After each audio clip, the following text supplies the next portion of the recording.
কি হবে যুবক নামের বোঝা হয়ে এই ধরাতে, সেখানে মা বোনেরা ধর্ষিত হয় দিনে রাতে। যৌবনের সার্থকতা ঘুচিবে সকল ব্যথা, যৌবনের সার্থকতা ঘুচিবে সকল ব্যথা। পার যদি বলি দিতে মানুষরূপী পশুটাকে, পার যদি বলি দিতে মানুষরূপী পশুটাকে, কি হবে বেঁচে থেকে অযথা বিদ্যা শিখে, যদি না গড়তে পারি শোষণবিহীন সমাজটাকে, কি হবে বেঁচে থেকে। এই কথা কেন বলছিলাম? আমার যুবকেরা, ধর্ষণের শাস্তি হলো মাজা পর্যন্ত গেড়ে দাও, তারপরে ইট পাথর নিক্ষেপ করো এবং তাকে জনসম্মুখে সঙ্গে সার করে দাও, হত্যা করে ফেলো। ওগো আমার ভাইয়েরা, জেনা করার কারণে যদি কেউ বিবাহিত হয় তাইলে তার শাস্তি হলো মাজা পর্যন্ত গেড়ে দিয়ে সঙ্গে সার করতে হবে। আর অবিবাহিত হইলে আল্লাহ একটু ছাড় দিয়েছেন, 100 বেত্রাঘাত কয়শো, 100 বেত্রাঘাত, কিন্তু সেটাতে কার্পণ্য করা যাবে না। ওমর রাদিয়াল্লাহু তাআলা আনহুর সন্তান মদ পান করেছেন, হাকিম বিচার করে রায় দিয়েছেন 100 বেত্রাঘাত, এবং সেটা মারার পরে ওমর রাদিয়াল্লাহু তাআলা আনহু চিন্তা করলেন, না জানি আমার সন্তান হিসাবে হয়তো তার কোন প্রতি কোনো দয়া দেখায় থাকতে পারে। এই জন্য বিচারটা আবার সানি করলেন, সানি বিচারেও রায় দিলেন 100 বেত্রাঘাত, এবং সেই বেত্রাঘাত ওমর রাদিয়াল্লাহু তাআলা আনহু নিজেই করলেন। 50টা বেত মারার পরে সন্তান মারা গেল, তারপরে ওই সন্তানকে কবর দিয়ে আবার কবরের পরে আরো 50টা বেত্রাঘাত করলেন। ওগো আমার ভাইয়েরা, এই জন্য বেত্রাঘাতে কার্পণ্য করা যাবে না। আর যদি বিবাহিত হয় তাইলে তার মাঝে পর্যন্ত গেড়ে দিয়ে সঙ্গে সার করতে হবে। কিন্তু ধর্ষণকারী যদি হয়, সে হোক বিবাহিত আর হোক অবিবাহিত, সব উলামায়ে কেরাম মত দিয়েছেন যে মাঝে পর্যন্ত গেড়ে দাও, তারপরে ইট পাথর নিক্ষেপ করে তার সঙ্গে সার করে দাও। এমন অপরাধের শাস্তি যদি এইভাবে এই জায়গায় দেয়া হতো, পোস্টার করা হতো, বিশেষ খবর, একটি খবর, খবর খবর কি খবর, কবির বিন সামাদ সে জেনা বা ধর্ষণ করার অপরাধে অপরাধী, তার জন্য রায় হয়েছে মাজা পর্যন্ত গেড়ে দিয়ে হত্যা করা হবে। ওগো কলারওয়াবাসী, সবাই আসবেন এই কোটা স্কুল মাঠে। এখানে আসার পরে আপনারা দেখতে পারবেন মিডিয়ার ক্যামেরাগুলো সব লাগানো থাকতো, ওই চ্যানেলের সাংবাদিকেরা সবাই চলে আসতো।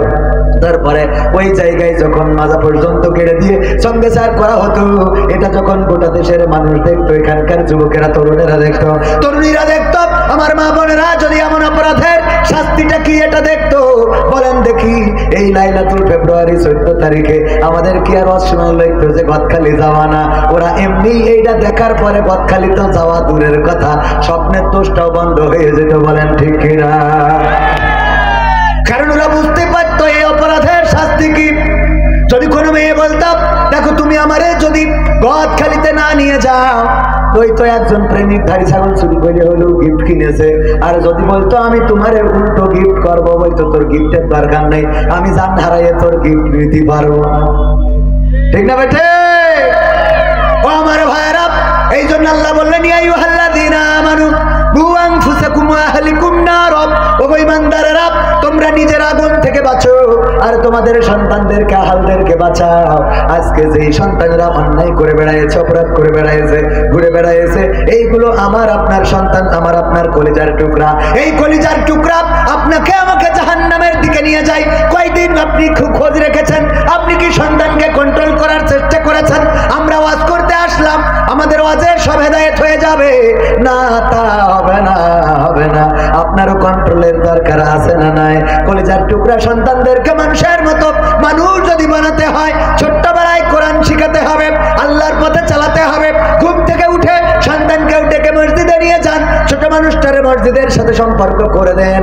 কিন্তু না, আমাদের পিতারা সিগারেট টানে, বিড়ি টানে, চায়ের দোকানে বসে, আর সন্তান চায়ের দোকানের পিছনে যাই গাঞ্জা টানে। বলেন সুবহানাল্লাহ।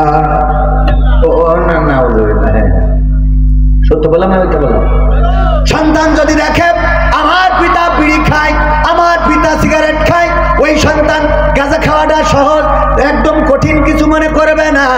আর ওই বাবা শাসনও করে না, কারণ সে তো নিজেই এই ধূমপান করে। ও আমার ভাইয়েরা, কিন্তু বাবা যদি নামাজি হয়, রোজাদার হয়, আল্লাহওয়ালা হয়, দেখা যাবে ওই সন্তানও আল্লাহওয়ালা হয়ে যাবে। এই কলার ভাই কবির বিন সামাদের বাবা মাস্টার আব্দুল সামাদ হজ করে বেড়াতো। মুরব্বীরা জানে না? জানে না? অনেক মুরব্বী চিনে থাকতে পারেন মাস্টার আব্দুল সামাদ। এই কলার ওয়াজ করেছে আমি ছোটবেলায়, আমার বাবা মারা যাওয়ার পরে 2004-5 এই সালের দিকে এইদিকে এসে ওয়াজ করে গিয়েছি, কোন অঞ্চলে যেন এসেছিলাম, আহলে হাদিসের আধিপত্য আছে সেখানে। আমি যখন দুরূদ পড়লাম, আল্লাহুম্মা সাল্লি আলা সাইয়্যিদিনা মাওলানা, বলতেছে এই দুরূদ এখানে পড়া যাবে না, দুরূদ পড়তে হবে আল্লাহুম্মা সাল্লি আলা মুহাম্মাদ ওয়া আলা আলি মুহাম্মাদ। ছোটবেলায় সেখানে এসে ওই লেখায় আমার আব্বার খুব জনপ্রিয়তা ছিল। ওগো আমার ভাইয়েরা, আমার আব্বা বক্তা ছিলেন, আল্লাহ রাব্বুল আলামিন ওই পথে আমাদেরকেও চালিয়েছেন। আর আপনি যদি বিড়িখোর হন, যাই করে হোক তাই করে হোক, ওই পথে চলবে। এখন সিদ্ধান্ত আপনার, আপনি ভালো হবেন না খারাপ হবেন, কথা কয় না। সিদ্ধান্ত কার? আপনার। পরে আল্লাহ দায়িত্ব দিয়েছে, নিজের আগুন থেকে বাঁচো, অপরকে আগুন থেকে। আমি ইসলামী গান করি বলে যখন রকিরে গান গাইতে দিয়েছে, তখন সে একটা ইসলামী গান গেয়েছে। যখন ওরে গাইতে দিয়েছে, সে ইসলামী গান গেয়েছে। আর যদি আয়ুব বাচ্চুর সাথে কেউ আসতো, যদি আসিফের সাথে কেউ আসতো, তারে যদি গান গাইতে দিত, সেই সে বলতো আল্লাহ বলো, এই বলতো ও পিয়া, ও পিয়া তুমি কোথায়, গাইতো না, গাইতো না, কথা কয় না। যারা যেই পথে চলে তাদের সঙ্গীরাও সেই। আপনাদের মনে হলো বাজে কথা বললাম। কি হবে, কি হবে লেখালেখি কলমবাজির ওই মহড়া, সমাজের আসল চিত্র যদি না যাই তুলে ধরা। যদি ওই ঘুষের বলে কলমটা উল্টো চলে, যদি ওই হ্যালো কলে ক্যামেরা উল্টো বলে, তবে কি যাবে রোখা দুর্নীতিকে, তবে কি যাবে রোখা দুর্নীতিকে। কি হবে বেঁচে থেকে অযথা বিদ্যা শিখে, যদি না গড়তে পারি শোষণবিহীন সমাজটাকে। কি হবে বেঁচে থেকে, কি হবে নামাজ রোজা ইমানদারির বড়াই করে, কোরআনের কর্মীগুলো থাকে যদি কারাগারে। কি হবে নামাজ রোজা ইমানদারির বড়াই করে, কোরআনের খাদেম যারা তারা যদি থাকে কারাগারে। মসজিদের কোণে বসে জিকির যত করো কষে, মসজিদের কোণে বসে তাসবিহ যত টানো ঠেসে, এভাবে যায় না পাওয়া আল্লাহকে, এভাবে যায় না পাওয়া আল্লাহকে। কি হবে বেঁচে থেকে অযথা বিদ্যা শিখে, যদি না গড়তে পারি শোষণবিহীন সমাজটাকে। কি হবে বেঁচে থেকে, কি হবে আলেম হয়ে ইমাম সেজে মসজিদেতে, পরে যদি সত্য কথা উচ্চ স্বরে না বলিতি, ঠিক না বেঠে?